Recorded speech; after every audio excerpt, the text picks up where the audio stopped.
Okay, I've decided to end my playthrough of Turning Point Stalingrad on the start of the 18th of September. Given it some thought, and I've had a lot of questions while I've played about rules and so forth, so this was never intended as a sort of set of videos on how to play the game or give any real insight in strategy or tactics. For me, it's just sharing for anyone that might be interested my own sort of experiences with the game. Overall, I would rate it, probably 7 out of 10. It's a pretty old game now, published 89. Things I particularly like are the components, quality of the components. I love the map, and it's very playable. What don't I like about it, or what has been awkward for me?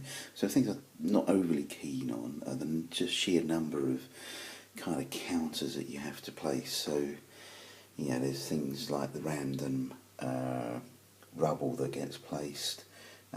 You have these markers, you may have noticed here, with different shapes that you place on disrupted units to indicate how long they're disrupted for.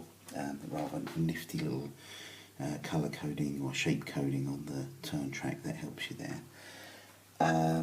So the sheer number of counters can be a bit of a pain, and I found myself at times running out of some of the disruption markers.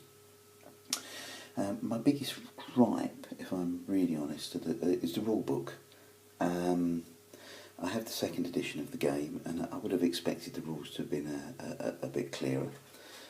One of my questions had been a little video malfunction there. So one of my questions had been around attacks and how you resolve them. So, for example, if I move this fresh stack of German units into this area here, you'll see there's a stack of fresh Soviet units and a stack of spent Soviet units. My question has been, does the German have to attack both, or can it pick and choose which stack it attacks? Now, you think that's a pretty fundamental question that would be addressed by the rules, and to be really honest with you, I think it's a little bit ambiguous. I have the rule book here, and when I look at rule 8.3, to me that suggests that 8.33, sorry, that's what I meant to do. So attacks versus an area affect all enemy combat units occupying that area which are in the same defending group type.